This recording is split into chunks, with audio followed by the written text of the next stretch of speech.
नमस्कार दोस्तों, मेरा नाम है युवराज और आप देख रहे हैं यूवी मोटिवेशन। मैं आज आप सभी के लिए लेकर आया हूं एक नई कहानी। कहानी बहुत ही मज़ेदार है। आपको इस कहानी से कुछ ना कुछ जरूर सीखने को मिलेगा, तो कहानी को पूरा जरूर देखें।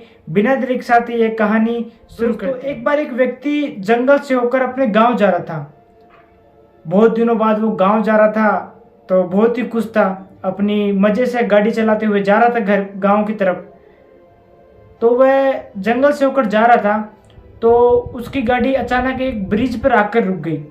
जब उसने नीचे उतर कर देखा तो उसके गाड़ी का एक टायर पंचर हो गया।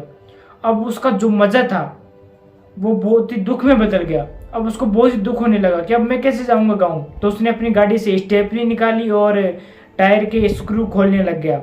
अब एक टायर के 4 स्क्रू होते हैं, तो वो चारों स्क्रू खोल दिए उसने। जैसे चारों स्क्रू खोले तो वो जो चारों स्क्रू थे वो नीचे नदी में गिर गए। अब वो ऊपर देखकर कहता है कि एक मुसीबत तो पहली थी, अब दूसरी मुसीबत और आ गई।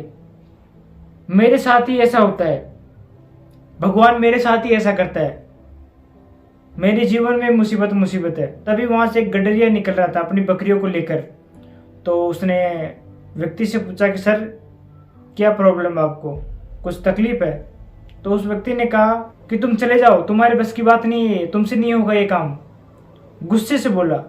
तो गडेरिया ने फिर से कहा कि सर, क्या आपकी गाड़ी खराब हो गई है? यहाँ आसपास कोई मैकेनिक नहीं है। तो उस व्यक्ति ने कहा कि हाँ, मेरी गाड़ी का एक टायर पंचर हो गया है। मैंने स्टेपनी से स्क्रू खोल लिए थे, लेकिन वो स्क्रू भी पानी में गिर गए। अब मैं क्या करूँ?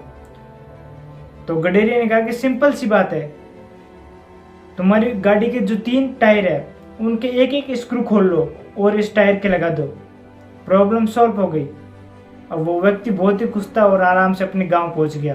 तो दोस्तों, ये कहानी हमें बहुत ही बड़ी शिक्षा देती है। हमारे जीवन में कोई भी प्रॉब्लम आती है, उसका सॉल्यूशन नहीं ढूंढते, कोशिश नहीं करते उसका सॉल्यूशन ढूंढने की, और भगवान को दोष देते हैं। दोस्तों, ऐसा कोई भी व्यक्ति नहीं है जिसके जीवन में तकलीफ नहीं है। संसार में ऐसा कोई भी व्यक्ति नहीं है जिसके जीवन में कोई ना कोई तकलीफ नहीं आई हो, लेकिन कुछ लोग उसका सॉल्यूशन ढूंढ लेते हैं और आगे बढ़ते हैं, और कुछ लोग उसका दुख लेकर बैठ जाते हैं। हर समस्या का कुछ ना कुछ सॉल्यूशन तो होता ही है।